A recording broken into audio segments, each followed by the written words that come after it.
Cada nota de mi acordeón la ansiada humedad atraerá y las nubes le rodearán.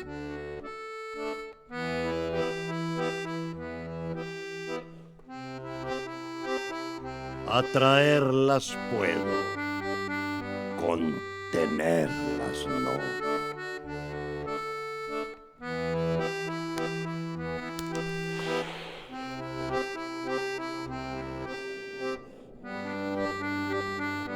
Y no podré parar de tocar hasta la canción terminar.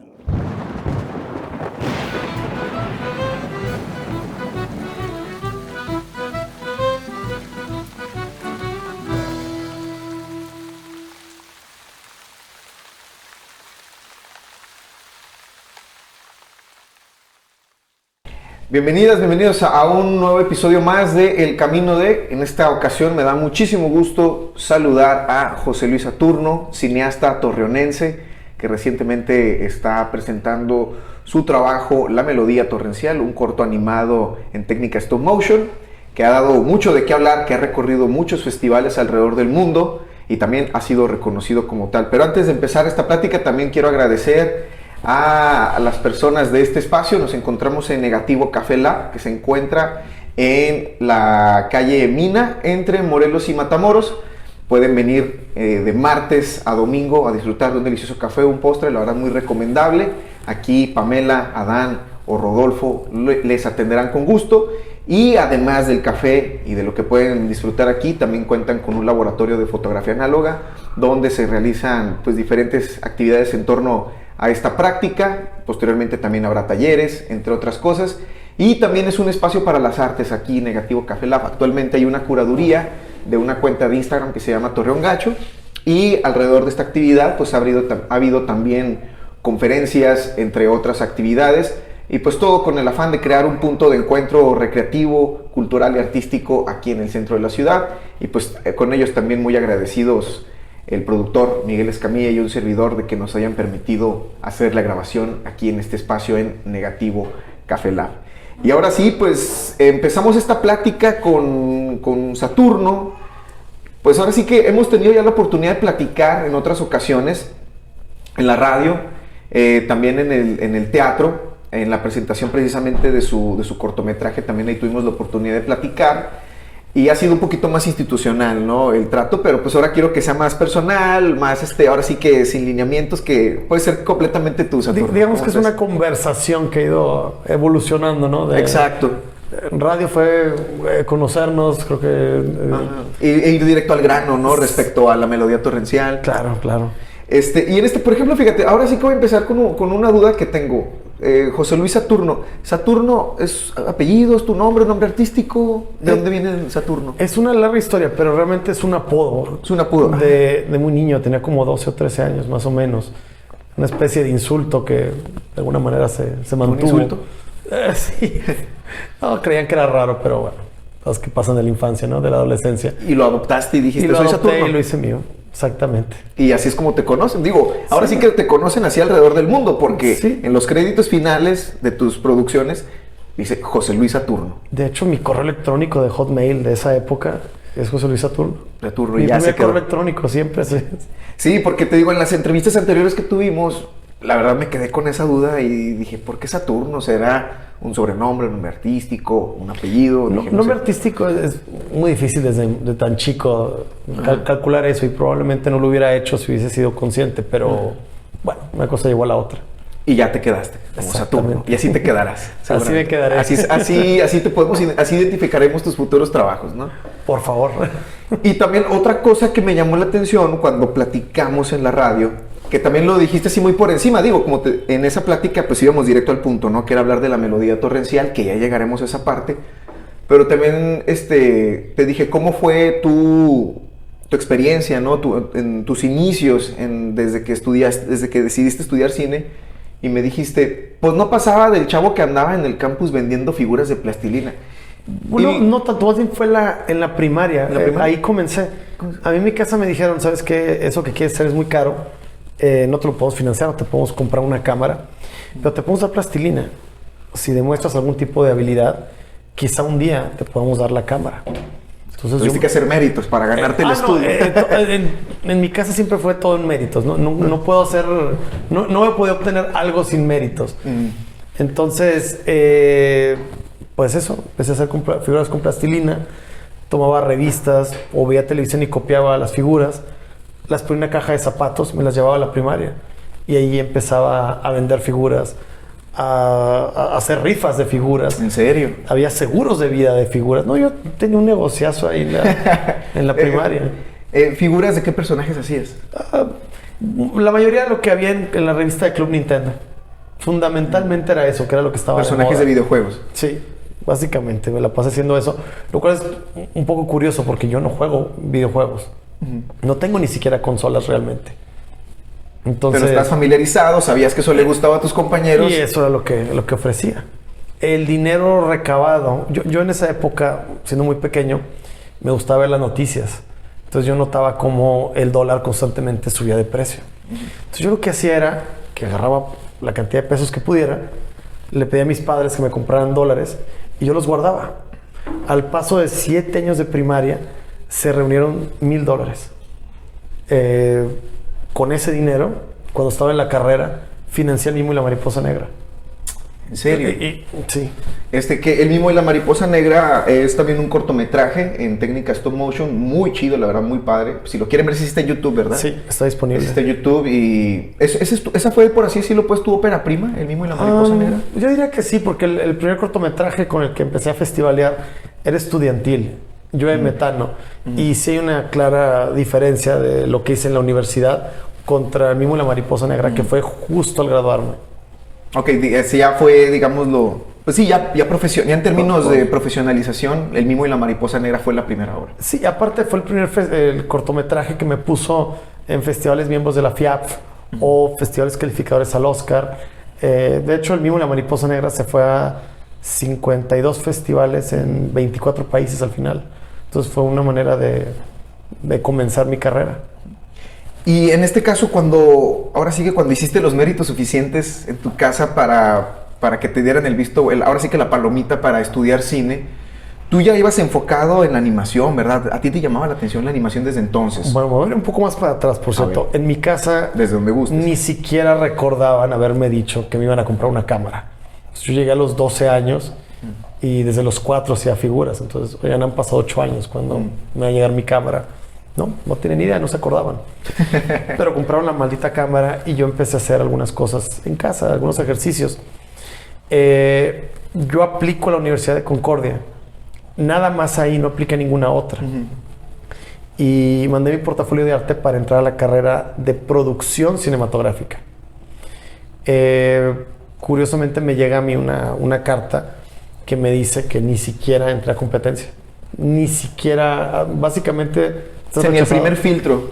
Ni siquiera entré el filtro previo a todos los filtros, ni ese pasaste. Ni eso pasó. Entonces oye, pero qué decencia de que avisen, ¿no? Digo, hay unos que ni siquiera te avisan. No. Afortunadamente los canadienses son muy, muy corteses en ese aspecto. Ajá.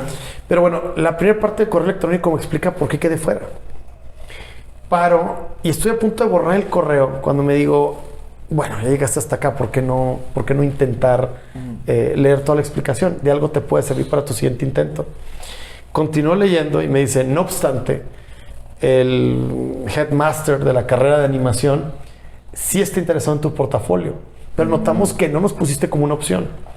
¿Aceptarías entrar a la carrera de animación? Si es así, solo tienes que contestar este correo y hacemos lo hacemos toda la papelería correspondiente y después se te notificará si fuiste o no aceptado. Oye, 2 cosas, ¿verdad? Digo... Uno, la cortesía de los canadienses, ¿no? Que no se limitaron a decirte no aceptaste, sino todavía te hablan otra gama, como diciendo, aquí no pasaste, pero tenemos esta otra opción. Es que allá lo que sucede, según entiendo, aplicaban en esa época, no sé hoy, entre 600 y 800 alumnos por año, aceptaban de 35 a 40.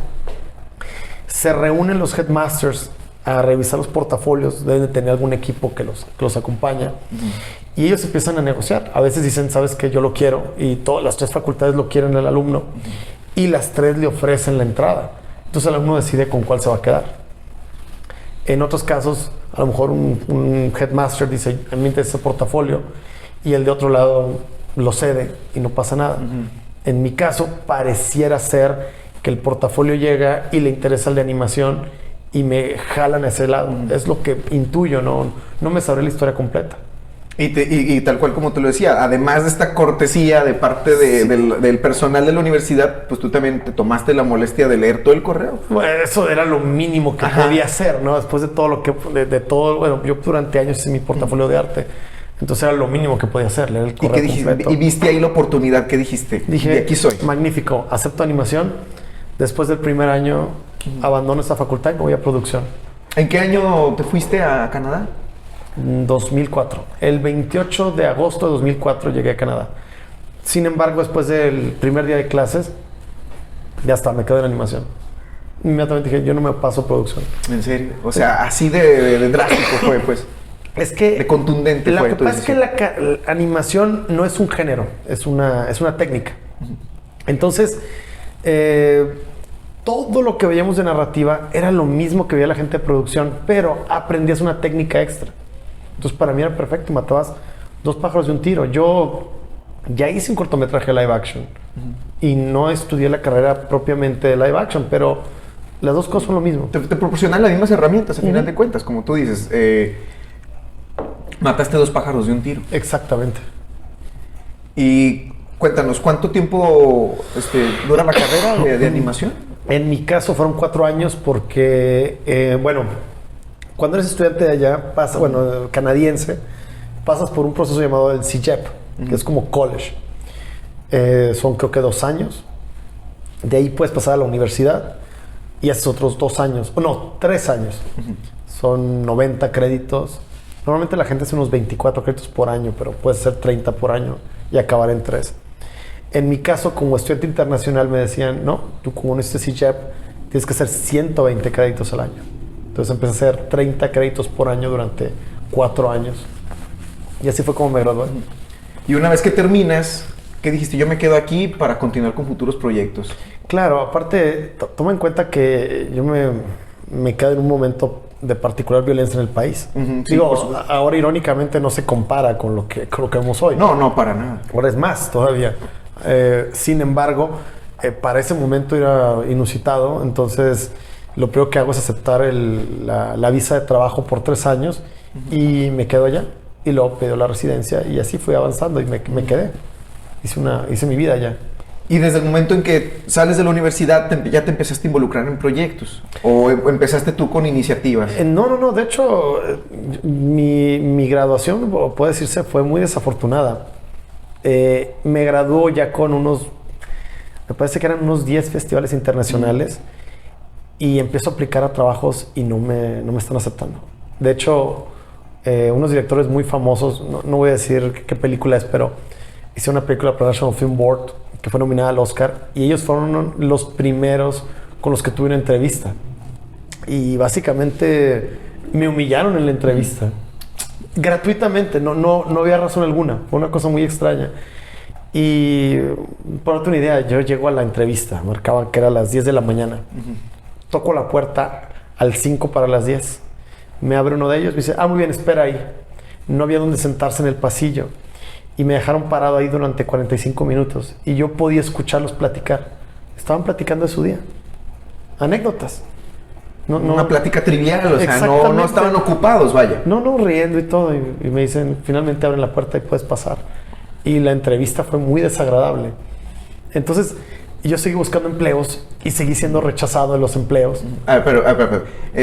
En esa entrevista, o sea, agradable porque, o sea, te hicieron preguntas incómodas o tú no viste que mostraban interés en lo que tú decías. Bueno, yo les muestro mi portafolio, lo empiezan a revisar. Pero aparte lo hacen moviendo las hojas demasiado rápido. O sea, parecía... Casi arrancando. Casi haciendo esto, como si fuera una gran molestia tener que revisarme, ¿no? Muy raros. Finalmente, en cierto punto dicen, bueno... todo lo que tú haces aquí es muy divertido, pero lo que vas a hacer con nosotros no es divertido. Vas a hacer piedras, ramas, flores, harás cosas que no son tan entretenidas. Y como en toda entrevista yo contesté que uno venía a aportar sin importar qué te tocara hacer. Tú todavía con la disposición Sí, claro. el interés. Y me dicen, sí, ¿y si te damos una escoba, qué te parecería? Y yo, ¿cómo? Sí, ¿qué tal si te ponemos a barrer? ¿Eso te parecería una buena manera de alguna manera de aportar? De aportar a la producción. Le digo, si fuera necesario, sí, no tiene nada de malo ser el que limpia en el espacio, ¿no? Se empezaron a reír a carcajadas. Y uno de ellos hizo un comentario un poco racista respecto a, bueno, es mexicano. Yo, es lo que te iba a decir, si te hizo el comentario por tu nacionalidad. Sí, hizo ese comentario, fue muy curioso. Di las gracias, tomé mis papeles y sabía yo que aún si me ofrecían el trabajo, no iba a querer volver con ellos. Son personajes muy desagradables. Y platicando años después con gente de la industria, gente que los conoce en Montreal, incluso profesionales que están a su nivel, ellos mismos nos comentan, ¿no? Es gente desagradable, ¿no?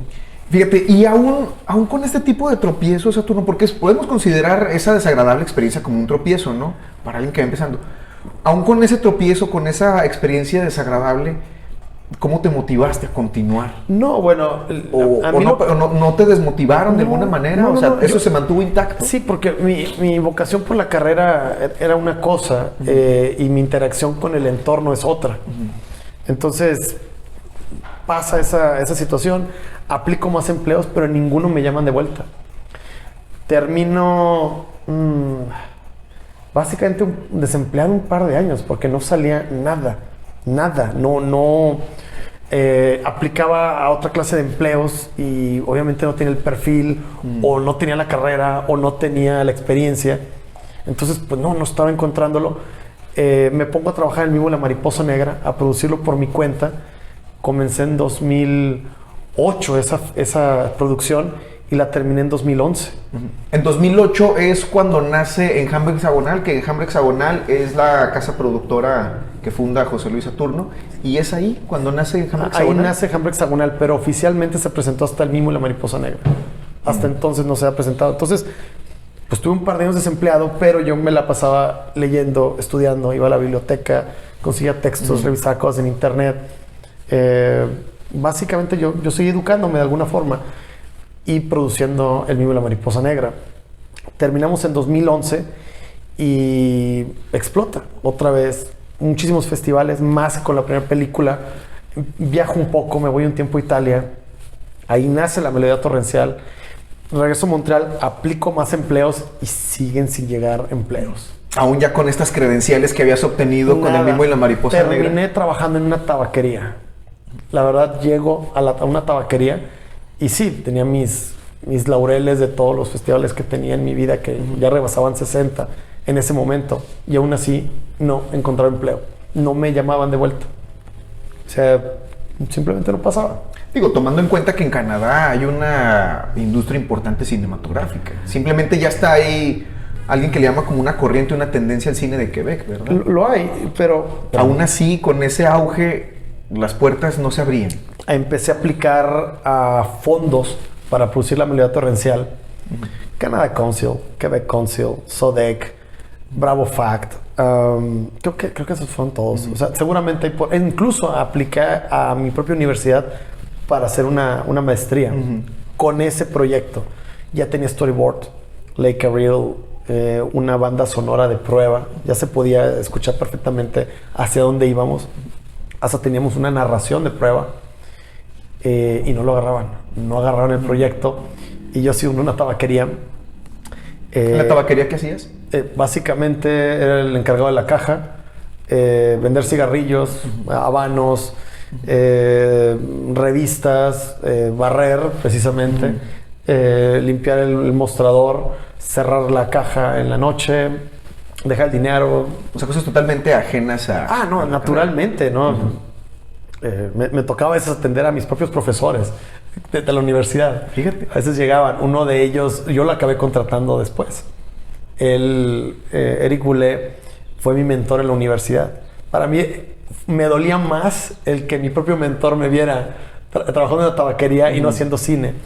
No que tuviera algo de malo trabajar en una tabaquería, pero siempre te sientes obligado de alguna manera a responder a tus maestros, ¿no? Claro, sí. Que su esfuerzo en clase, porque él realmente me enseñó muchísimo y lo hizo siempre con una gran disposición. Entonces yo sentía, le estoy fallando a mi profesor. Se va a decepcionar por verme aquí. Exacto. Probablemente no, nunca le he preguntado. Yo, evidentemente, no es el caso. Porque pasan los años, las aplicaciones siguen diciendo no. Yo sigo aplicando empleos de cine y no me están invitando a entrar a empresas. Tuve un par de entrevistas en las que parecía que estaba cerca. En una de ellas sí sentí una, ¿cómo decirlo? Una actitud activa del entrevistador por no dejarme pasar. Un exalumno de Concordia que venía de Perú. Y desde el momento, desde que llegué a hacer la entrevista, parecía que se estaba comparando conmigo. Y dije yo, esta entrevista va a fallar porque es evidente. Ajá, o sea, el lenguaje de la persona, de su postura, Sí, me imagino, ¿no? O sea, desde lo que transmitía sin hablar. Y había una agresividad muy extraña. Llega y me saluda en español, yo le contesto, saludo, sonrío, le digo, buenas tardes, todo. Y el sujeto, no, me tienes que hablar en inglés porque es una entrevista en inglés. Entonces, ¿por qué me saludo en español? ¿Sabes? Ese tipo de cosas, ¿no? Ajá, sí, o pequeñas hostilidades que tú decías, esto no va a llevar a ningún lado. Después ya me di cuenta que él había estudiado Film Studies, no producción, no animación, y me da la impresión que eso también pudo haber jugado un factor con él, ¿no? Era muy extraño el sujeto. Y sigo batallando. En ese inter me invitan a hacer una producción, un largometraje. Se los escribo, lo envío, me llevan a León, Guanajuato, filmamos. El proyecto se cae por diferentes problemas de producción, pero yo me quedo con todo el metraje. Queda en mis manos. Los productores ejecutivos dijeron, ¿sabes qué? Mira, el productor arruinó esto, pero haz lo que quieres hacer con el proyecto. Haz lo que quieras hacer. ¿Cuál proyecto era? La Sagrada Solución. ¿Qué es el cortometraje en live action? Live action. Con ese nos fuimos al Festival de Guanajuato y a otros 9. Argentina, Noruega, Canadá, Estados Unidos. Hubo aquí en México algunas nominaciones, como la de Guanajuato que mencioné. España. Creo que no puedo acordar todos los países. Nos fue bien. Yo sigo atorado en mi vida. No puedo conseguir empleo. O sea, en esta nueva producción, evidentemente reúnes más credenciales para tu portafolio, para tu currículum. Y no es suficiente. Y seguían las puertas cerradas. O sea, llevo ahora más de 70 nominaciones y a las aplicaciones que yo hacía para, por ejemplo, trabajar en producción, no entras. ¿Qué dijiste? ¿Qué tengo que hacer para ganarme una llamada de regreso? ¿Qué necesito? Incluso una vez alguien me dijo, a ver, es que tú estás aplicando a coordinador de producción y no tienes experiencia. Le digo, llevo 3 cortos producidos. 3. Y con nominaciones importantes. ¿Qué más necesitan? Tengo nominaciones a calificadores al Oscar. Tengo nominaciones a miembros FIAP. ¿Qué necesito hacer? Dicen, necesitas experiencia. Bueno, ¿y cómo lo obtengo si no me dejas pasar, no? Y esto fue una charla directa con una contratadora de una empresa de producción, que curiosamente había sido exnovia de un amigo. Lo cual tampoco ayudaba mucho para conseguir empleo por ese lado. Pues, o sea, de cierta manera me imagino que a lo mejor te veía reflejada en la situación. Especialmente si tu amigo ya tiene novia y es feliz. Sí, o sea, factores que de cualquier manera eran factores que jugaban en contra tuya, por donde le buscaras. Entonces, yo sigo batallando con esto. Ya no quiero trabajar en la tabaquería. Dejo este trabajo y aplico a trabajos de todo tipo. Hasta lavaplatos. No me llamaron de vuelta de lavaplatos. O sea, era una época muy rara, muy bizarra. Decía yo, ¿qué me está faltando? Y en ese inter me cae vi que había una oferta de trabajo para subtitular. Para esto yo ya había ahorrado algo en la tabaquería y estaba planeando, haciendo ya mi estrategia para producir la melodía torrencial. Me contratan en una empresa para hacer subtitulación, closed caption específicamente. Ya sabes, o sea, la persona está hablando en español y la transcripción está en español también. Es para gente que no puede escuchar bien. Okay. O incluso si no puedes entender bien el idioma, leerlo al tiempo que lo oyes, a lo mejor ayuda un poco. Entonces... Sí, por ejemplo, en mi caso, digo, perdón que te interrumpa, pero algunos contenidos, películas o series españolas que veo, a veces le pongo los subtítulos en español porque hay acentos españoles que de plano es muy difícil entender, ¿verdad? Digo, o estoy muy güey, o a lo mejor hay personas que hacen lo mismo que yo, pero sí te entiendo. Depende también de la región. Si te toca un acento del sur de España, puede llegar a ser muy complejo. Alguna vez me tocó hacer un closed caption de una película del sur de España porque nadie podía. Y me dijeron, tú eres el que hasta el momento escucha mejor. Inténtalo tú. Y no, ningún error. O sea, lo pude sacar adelante ese proyecto, pero me costó el doble de trabajo. Sí pedí un día extra de, oigan, denme un día extra porque hay momentos en los complejo. que tengo que poner un loop para escuchar y saber qué dijeron. Entonces entro a subtitular, finalmente un trabajo en la industria, empiezo a ganar mejor, empiezo a ahorrar más y la visión del proyecto empieza de alguna manera a tomar forma. De la melodía torrencial. Sí, ya llevamos de 2011 para ese punto, ya van 4 años en los que nada más estoy ahorrando, pero no se está produciendo nada. Sí, porque aquí hago un pequeño paréntesis, digo, para aclarar a quienes nos ven que este proyecto, este trabajo de la melodía torrencial, pues es un trabajo que le tomó 11 años de su vida a Saturno para la realización, la cristalización de este proyecto y fue pues financiado por mí, por ti, prácticamente. Sí. Por eso también 11 años de trabajo. Es muchísimo, a lo mejor hay quienes van a decir, oye, pero es un cortometraje, sí. Pero tienen que verlo, digo, para que vean por qué se le invirtió tanto tiempo. Gracias. Y luego continúa. Entonces, empiezo a ahorrar dinero, me empieza a ir mejor. Lo bueno de ese trabajo era que, aunque estés trabajando para la empresa, te consideraban freelancer. Entonces, por ley, no me podían poner un límite de 40 horas semanales. O sea, la ley te marca, o sea, es que no puede trabajar tu empleado más de 40. Y como yo era considerado un freelancer, yo podía trabajar todos los días. Entonces empecé a tomar a veces proyectos, de decir, empiezo a trabajar en la mañana en un proyecto y en la madrugada trabajo en otro. Empecé a trabajar más de 40 horas a la semana. De hecho, tenía récords de 50 días continuos de lunes a domingo, de 10 a 12 horas diarias de trabajo. Y luego paraba cuando no había proyecto, me llegaba otro y lo continuaba. Uno de mis récords fue 82 días continuos, parar 2 y continuar otros 54 o 50 Sin descanso, o sea. No había descanso. Yo había épocas en las que tenía que comer en la computadora si quería alcanzar a entregar el proyecto. Pero yo estaba tomando todas las horas que pudiera. En cierto punto hasta una segunda empresa me contrata y de día le trabajaba a la empresa canadiense y de noche le trabajaba a una empresa sueca. Entonces, y ahí fue como me fui metiendo en muchos proyectos. Club de Cuervos, la primera temporada, ese closed caption es mío. En esa época todavía no ponían el crédito, por eso nunca salí mi nombre. Pero después me tocó Roma, me tocó traducir Atypical, la tercera temporada. No sé, montones de programas. La verdad es que tengo más de 800 proyectos de todo tipo. De closed Oye, caption, pero pues traducción. digo, son trabajos muy mediáticos, Club de Cuervos, claro. ¿Cuál otra fue la que me dijiste? Había una que me gusta mucho, Dirty Money. Dirty Money es muy buena serie, a mí me encanta. Era la segunda temporada, se me fue a la memoria. Oye, Roma. Me parece que se me está escapando Roma, no es cosa menor. A mí me escriben, de hecho, me dicen, oye, los suecos, ¿tú tienes experiencia en closed caption? Sí, hice tantas series, tantas películas y todo. Ah, muy bien, te vamos a mandar un proyecto, pero por favor, no hables al respecto. Ok.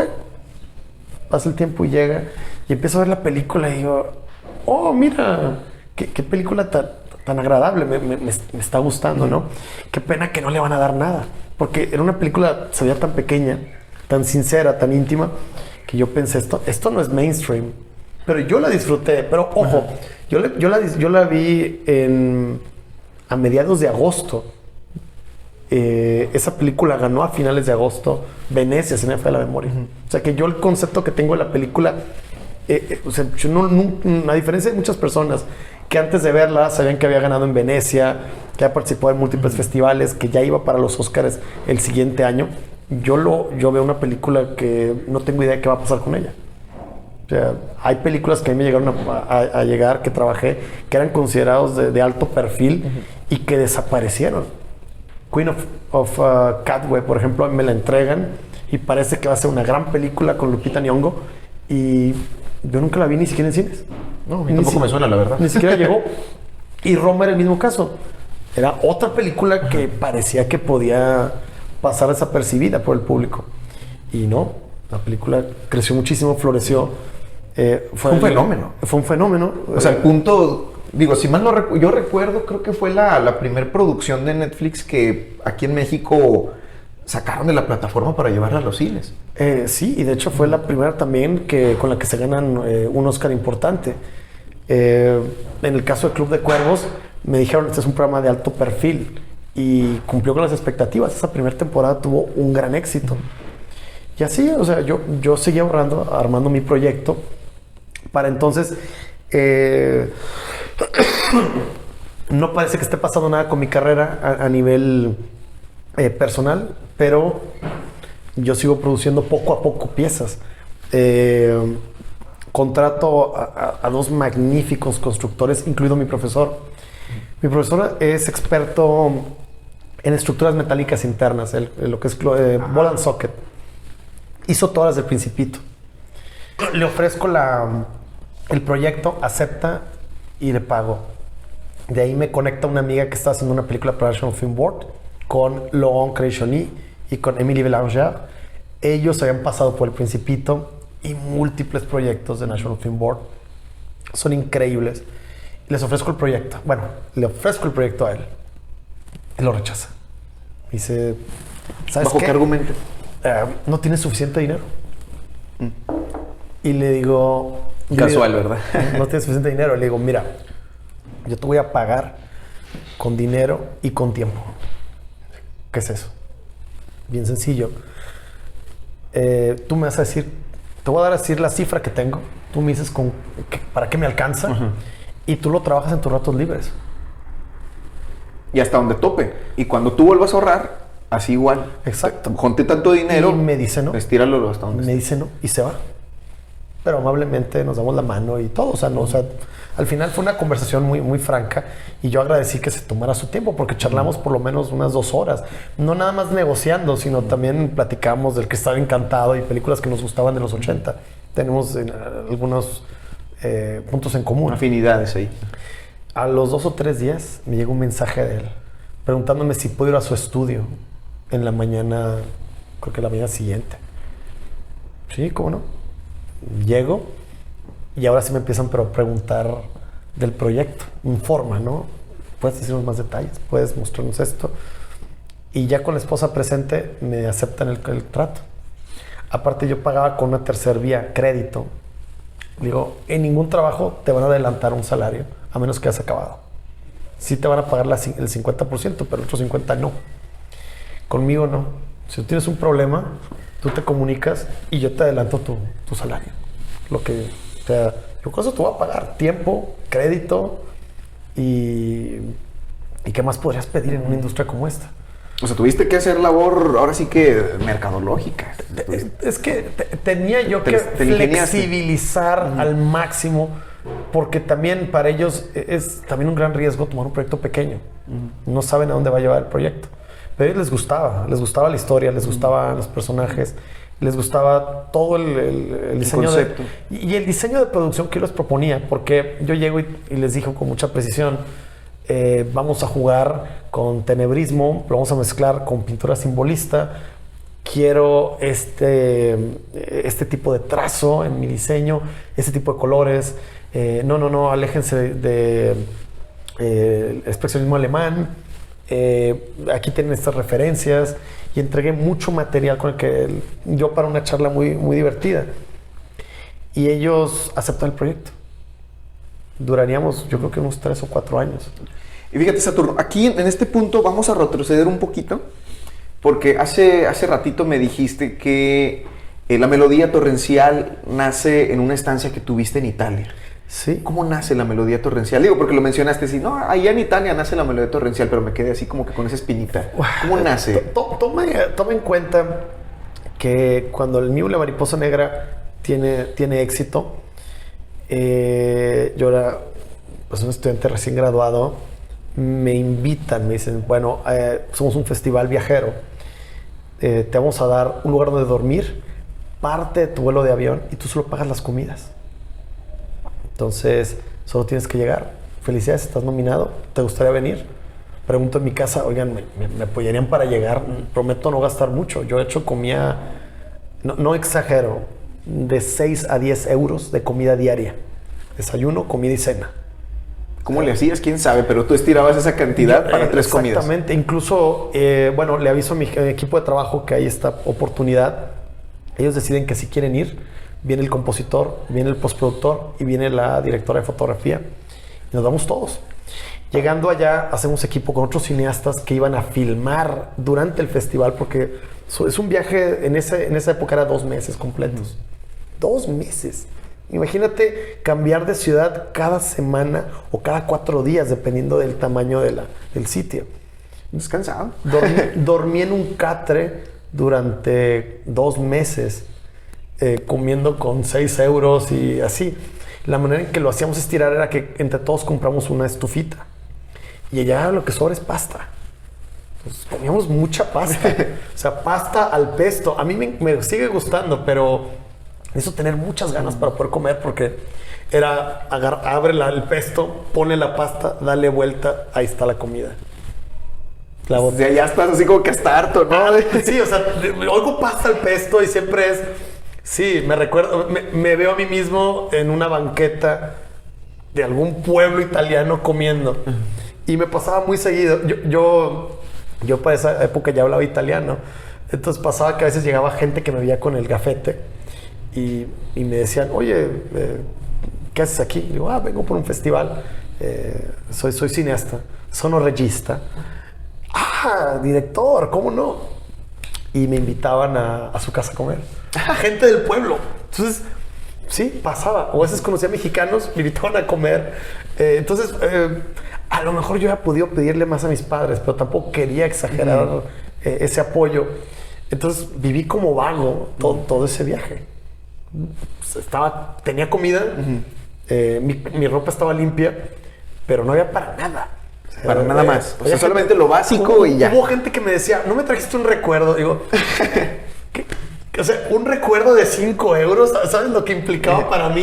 5 euros. Era sacrificar 2 comidas a cambio de un souvenir, ¿no? Un souvenir, no, era impensable, ¿no? Mis únicos souvenirs son mis fotografías. Entonces, durante ese viaje, Robin Servant es el compositor de La Melodía Torrencial y de la banda sonora del Mimo y la Mariposa Negra. Es también uno de los amigos más cercanos, profesionalmente hablando, que tengo. Lo estimo mucho. Y él un día recibió un acordeón nuevo. ¿De regalo? No. Él lo compró en Castelfidardo, donde son los mejores acordeones de botones. Y son italianos. Entonces llegó su acordeón Fidardersi en Roma. Y cuando llegamos a Bari, ya había abierto la caja y había empezado a ensayar. Durante uno de esos ensayos, había una iglesia, la Chiesa, ¿de qué es? ¿Cómo se llama Santa Claus? ¿Papá Noel? No, pero el ¿San Nicolás? Era la iglesia de San Nicolás de Bari. Y estábamos sentados en la escalinata y él empieza a tocar lo que para mí era una canción. Y le pregunté, me dice, no, son acordes de ejercicio, no es una canción. Y le digo, no. Está calentando, como quien dice, nada más. No. O sea, y era el acordeón invisible. Era el tema principal. El que tú escuchas era nada más acordes de ejercicio. Y le digo, no, espérate, déjame. Y saco mi cámara y lo grabo. Y le digo, esta va a ser la canción de nuestra próxima película. No sé qué va a ser, pero... Y seguimos charlando. Yo sigo tomando mi refresco, fumando mi tabaco, me traía una pipa. Y en eso empieza a tocar una nueva tonada. Le pregunto, ¿qué canción es esa? Y él, que es muy desesperado, se enoja. Y me dice, ya te dije, imbécil. Son acordes de ejercicio. No todo es una canción. Tú maravillado y yo calentando. Exacto. Y le digo, no, idiota. Es el inicio de la canción que me acabas de tocar antes. Pégalas. Las pega y dice, sí es cierto. La siento. Está funcionando. Y empieza a agarrar cuerda. Y en ese momento dije las primeras líneas que escribí de ese guión. Esa es parte de cada nota de mi acordeón, la ansiada humedad atraerá. Todo eso lo dije en voz alta frente a esta especie de plaza o espacio, ¿no? O sea, gritando, dije esto. Y ahora él era el que estaba maravillado. Dijo, ¿qué acabas de decir? Le digo, no sé. Solamente veo mucha lluvia y gente muerta. Ahorita lo averiguo. Y me pongo a escribir eso. Y sigo tocando y sigue escribiendo. Le dije, ¿sabes que en la noche hagamos el mismo ejercicio? Tú tocas para mí, yo sigo escribiendo. Yo escribo mejor de noche. Llegué con una Coca-Cola nueva, empecé a tomar, empezó a tocar y yo empecé a escribir. Ahí se escribió el 90% del poema. O sea, el poema... De lo que vemos ya en pantalla. En el producto. O sea, sí, porque yo lo único que hice fue cambiar la introducción y luego agregar, creo que eran 2 líneas, una noche antes de que grabara Gabriel Chávez aquí en Torreón. Entonces, ahí nació la melodía torrencial. Y tengo una foto hay una fotografía donde yo estoy sentado en ese lugar con él. Yo estoy platicando con un anciano italiano y él está volteando para otro lado. No sé quién nos tomó la foto. No lo sé. ¿Pero te llegó? Sí, tengo la foto ahí como que alguien... Es que durante el festival todos traíamos cámaras, todos tomamos fotos todo el tiempo. Eran relaciones muy, muy curiosas. Pero es gente con la que nunca has estado. Viene de todos los países de Europa. Muy pocos veníamos de América. Y se hacen relaciones muy cercanas en muy poco tiempo. Porque comes, desayunas, cenas con ellos.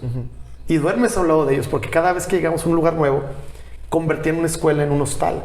Entonces entrabas a un salón de clases, todas las bancas en una esquina, tú agarrabas tu catre y dormías a un lado. Y podías ser una compañera o un compañero. Y así era durante semanas. Dormir en el mismo lugar que un extraño, comer con un extraño. Yo no bebo alcohol, pero una de las cosas que ellos hacían era beber todo el tiempo porque el alcohol valía €1. Entonces, te la pasabas de fiesta todas las noches. Suena un buen sueño. Todas las noches había fiesta. Y como la idea del festival es pasar por zonas costeras, nos quedamos dormidos en el mar a veces. Fiesta en el mar y te quedas ahí dormido. Ahí. Ya te ahorrabas un hotel, un hostal. No, pero dormías en el mar. En la arena ahí. Teníamos una escuela donde dormir. El hostal creado por el festival. Pero había veces que, oigan, vamos a dormir a la playa. Entonces, vamos, todos vamos a la playa a dormir. ¿Por qué? Ahí. Pues porque podemos. Porque podemos dormir en la playa. Y nos fuimos a dormir a la playa. Qué chido, suena bastante bien. Suena algo que me gustaría hacer. Fue una época bonita. Y puede ser, acaban de abrir inscripciones. Debes apuntarte. En serio, que les digas... ¿Oye, a Italia o qué, Miguel?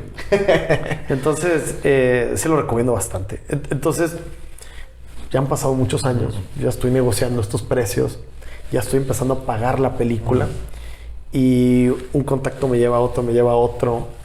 Se une al equipo Sylvie Trouvé.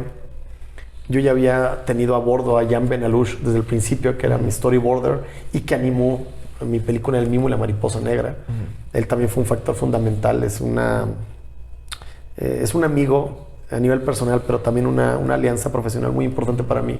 Es alguien en quien confío. Y perdón, te interrumpo. Y respecto al trabajo artístico, me refiero a las figuras que salen en El Mimo y la Mariposa Negra.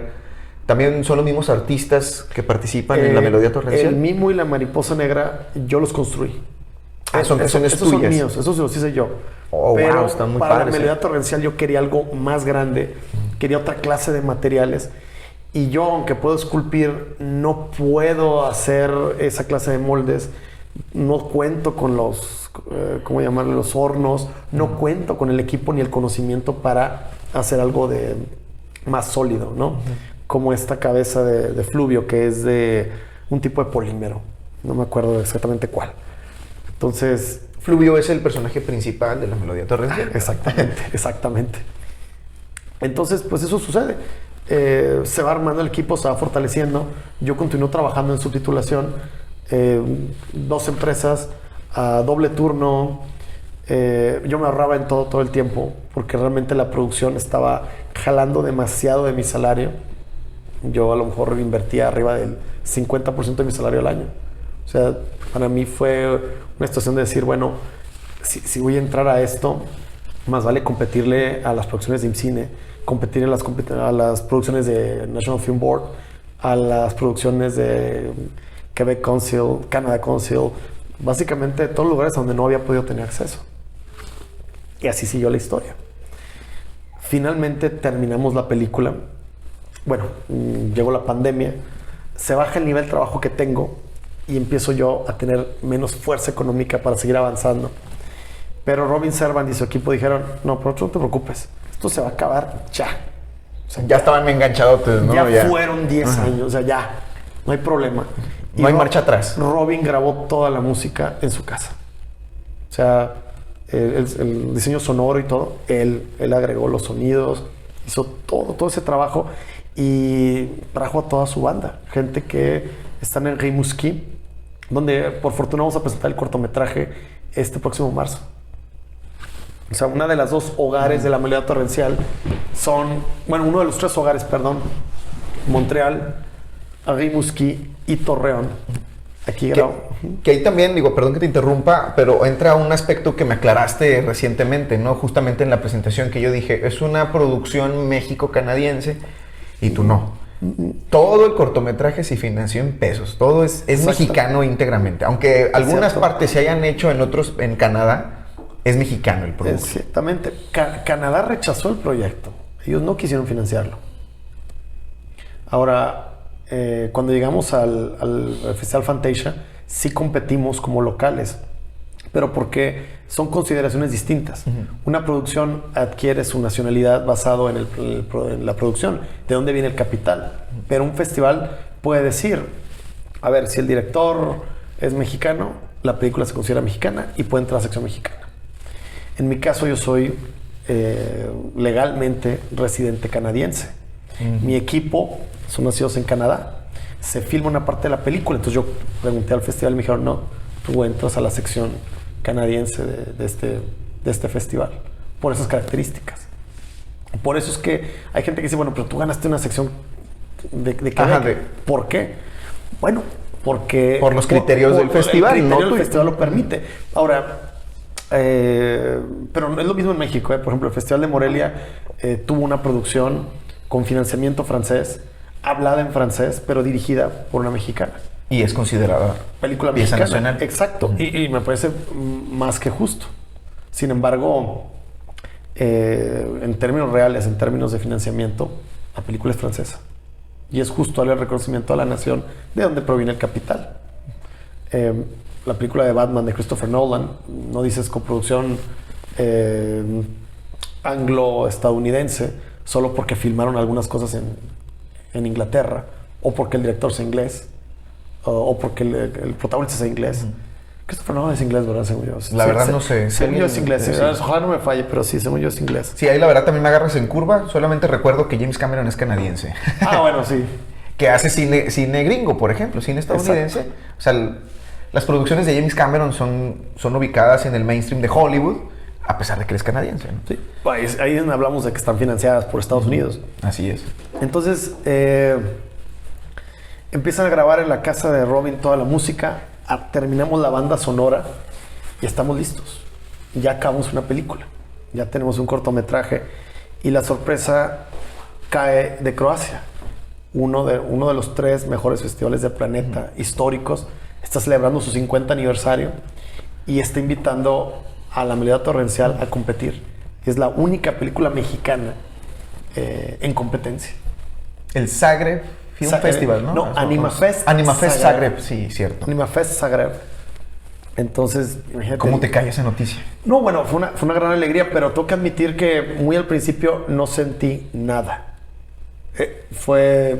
O sea, ¿te choqueó tanto que te quedaste así en un modo neutro? ¿O sí, qué? exacto. Pues es que llevas 11 años haciendo lo mismo, acabando ese cortometraje. Te cae una muy buena noticia y creo que hasta que llegué a Zagreb me senté en la sala y lo vi en la pantalla grande que... ¡Ah, sí! Estoy nominado. Pues sí, digo, vaya, el estado de shock te siguió hasta Croacia. Llegas a la capital. Yo estaba molido para cuando voy a Zagreb. Yo no quería ir al festival, de hecho. Una amiga me convence. Precisamente mi productora, el proyecto que sigue, está Sally Paredes, por cierto. Saludos, seguramente va a ver esto eventualmente. Ojalá. Y es la que comparta. y es la que me convence y dice, ve. Digo, no quiero ir. Tienes que ir. Digo, no quiero gastar. No, ya estoy cansado. No, ve. Voy y me la pasé genial. Llegué con más energía de vuelta que en el camino de ida. Fue una recarga de pila total. Total, ¿no? Y estando en el penúltimo día de Zagreb, llega la notificación, pero del Fantasia. Un festival muy difícil de acceder, muy complejo. ¿Qué ese es en Canadá? Ese es acá en Canadá, el festival más grande en su tipo de cine fantástico en el continente americano, recibiendo 110,000 personas. Todas las salas de todas las funciones están llenas, toda la gente. Hay gente que no está segura si va a haber boleto o no y se forma igual. Y si por alguna razón alguien no fue y hay asientos vacíos, revenden esos boletos y llenan la sala. Llenan porque llenan. Siempre. Entonces, saber que vas a entrar a un festival de ese tamaño, después de que vienes de un estreno mundial en AnimaFest Zagreb, decir, bueno, ahora el Continental es aquí. Que para situarnos en la línea temporal, el estreno mundial en Zagreb fue en junio del año pasado, ¿verdad? Junio del 2022. Sí. Y en julio viene el Fantasia. Y en Fantasia nos fue tan bien. La gente realmente abrazó el corto.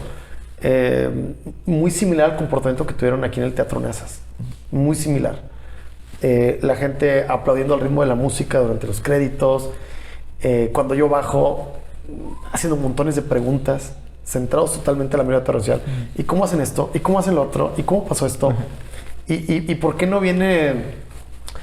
No viene más que una empresa de una mariposa y sin un financiamiento público, ¿no? Pues lo pagué yo. Y la gente muy sorprendida. Me tomó más de una hora salir del lugar. Por el interés de la gente. La cantidad de gente que se me acercó al final, ¿no? Entonces fue otro gran impacto de decir, bueno, esta película tiene 10 años, 11 años siendo rechazada y ahora se está volteando los papeles. En algún momento esta respuesta, porque estamos hablando ya de 35 festivales, 36. De hecho, hoy tenemos 36, ya nos anunciaron de el Festival Internacional de Cine de Nottingham. De Nottingham. Sí. En Inglaterra. Sí, así que Robin Hood nos va a recibir. 36 festivales en 18, 19 países. Ahora son 19 porque no había estado en Inglaterra. Nunca he estado en Inglaterra. Entonces finalmente llega a Inglaterra. Va a estar en marzo en Gales, en el Festival WOW. No me acuerdo las siglas que es, pero es un festival de cine latinoamericano en Gales. Entonces imagínate, ahora sí podemos hablar de 36 festivales en 19 países. ¿En algún momento llegaste a soñar esto? ¿Lo visualizaste o lo veías muy, muy lejano? Obviamente ¿Aspirabas a ello? Aspiras a ello, obviamente, porque aplicar a festivales no es solamente un ejercicio, no es solo, bueno, en parte sí es un volado, pero no lo haces así. Investigas el festival, ves qué han pasado antes, te das una idea de qué tipo de películas les gustan, ves si el perfil del festival encaja bien con el de tu cortometraje. Y haces eso, aplicas, ¿no? Fantasia era ideal para nosotros, AnimaFest era ideal para nosotros también. Bueno, casi cualquier festival de cine fantástico va bien para nosotros y es uno de los sectores donde más nos eligen. Lo que no esperábamos era Festival de Cine Infantil. El Festival de Cine Infantil de Chicago, que es uno de los 2 únicos calificadores al Oscar en su tipo, tomó la película. En este momento, hasta el día 12, van a presentar el corto en el Festival de Cine Infantil, pero de Seattle, en la costa oeste. Una ciudad más. Una ciudad más. Y bueno, me imagino que este programa va a ser hasta dentro de una semana, pero sigue el de San Diego. Va a haber un Festival de Cine Latino en San Diego que ya aceptó el proyecto. Según yo, hasta el día 8 podemos anunciar 3 días. No debería ser ningún problema. Y ya para finalizar, Saturno, pues también recientemente, apenas hace unas semanas, antes de la grabación de este programa, lo estrenas aquí en tu tierra natal, en el Teatro Nazas, con una muy buena respuesta del público, con 2 funciones en las que tuviste más de 500 asistentes. ¿Te imaginabas esa respuesta en tu tierra? Bueno, es decir que el estreno fue en el marco de la muestra Coahuila.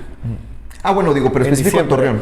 Sí, pero fue en Torreón, en la muestra Coahuila. Ahí se estrenó aquí a nivel regional, podemos decir, o estatal, con una respuesta nada envidiable. La verdad es que también, igual que en Fantasia, la gente empezó a aplaudir el ritmo de la música.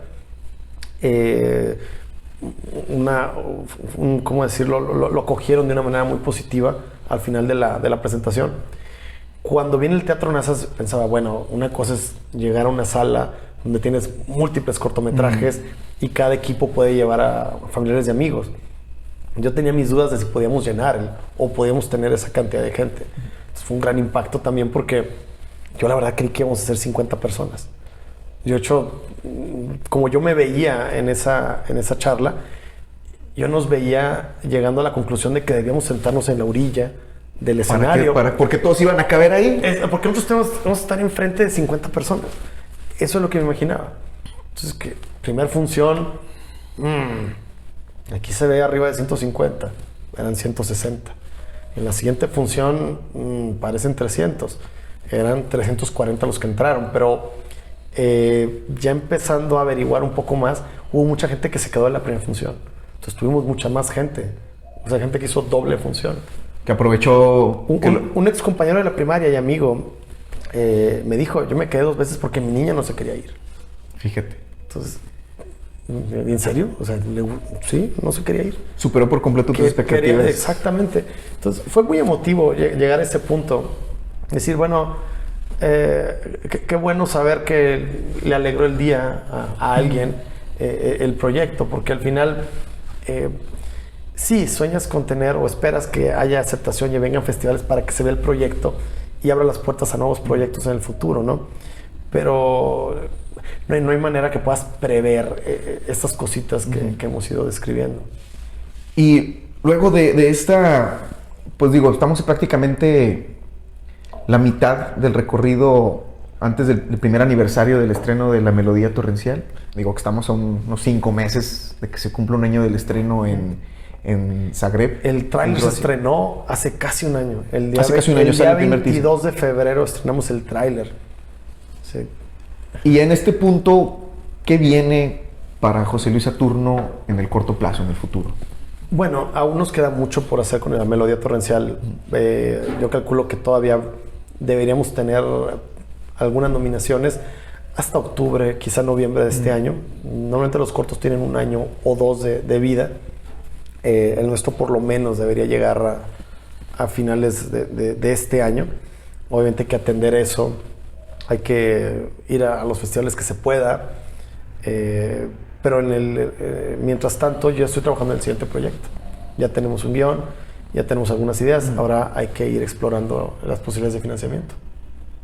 Que ahora sí, pues me imagino con todo el aprendizaje que te dejaron estos 10, 11 años de trabajo, pues ya vas más directo al punto, en este caso. Pues, esperemos, no hay forma de decirlo. O sea, ¿quién me iba a decir a mí que después de graduarme de la carrera de cine, con festivales, cosa que muchos compañeros no tenían, yo iba a ser el que no iba a conseguir trabajo? Y después de un segundo proyecto con más festivales, yo iba a terminar otro par de años en una tabaquería. Y luego hacer un live action y más festivales, y no podía desatorar este proyecto. Oye, sí fue una... O sea, fue una etapa bastante dura, pero también muy divertida, tengo que admitirlo. Yo volteo para atrás y sí me recuerdo y me río, porque fueron épocas divertidas. Yo la verdad seguía haciendo mi vida, ¿no? Y además también yo creo que fueron pasos necesarios, ¿no? Para ser la persona que eres hoy. Todo este aprendizaje. ¿No lo consideras también así? Bueno, creo que de todo se aprende y todo, y todo de alguna manera te enriquece. Entonces, pues sí, definitivamente. Pero seguramente estaríamos diciendo lo mismo si yo hubiera conseguido un contrato de Hollywood saliendo de la carrera, ¿no? Claro, por supuesto. O sea, afortunadamente siempre es bueno encontrar el lado positivo, ¿no? Sí, bueno, Saturno, no, pues te agradezco mucho que hayas aceptado la invitación a esta plática. Esperemos que en el futuro se dé la oportunidad de un nuevo episodio platicar contigo. Encantado. Ya que nos tengas ahí novedades de estos nuevos proyectos en los que estás trabajando, del camino que has seguido con La Melodía Torrencial y muchas cosas, porque hablar de cine nunca terminas. Afortunadamente. Y sí, o sea, digo, en otra oportunidad me gustaría así tocar también otros temas respecto a a cómo percibes tú el cine mainstream, ¿no? O sea, tus directores favoritos, actores con los que te gustaría trabajar en un futuro o tener alguna posibilidad. Así que las puertas aquí en este canal pues están abiertas y muchas gracias. Excelente. Si quieres Gracias. agregar algo, pues también la cámara es tuya. Bueno, pues si tienen curiosidad de conocer algo más sobre el proyecto, nos pueden encontrar a través de Instagram en Enjambre Hexagonal, en Twitter en Hexagonal, en Facebook en Enjambre Hexagonal también. Eso sería todo. Sí. Bueno, amigas y amigos, pues muchas gracias. Esperemos que hayan disfrutado de esta plática aquí con José Luis Saturno, cineasta torreonense, que muy pronto estará dando de qué hablar en futuros proyectos. También agradecer, por supuesto, a Miguel Muñoz, que estuvo ahí en la producción, iluminación y todo lo que hay detrás de este episodio. Y, por supuesto, a Negativo Café Lab, a cargo de Adán, Pamela y Rodolfo. Hasta la próxima.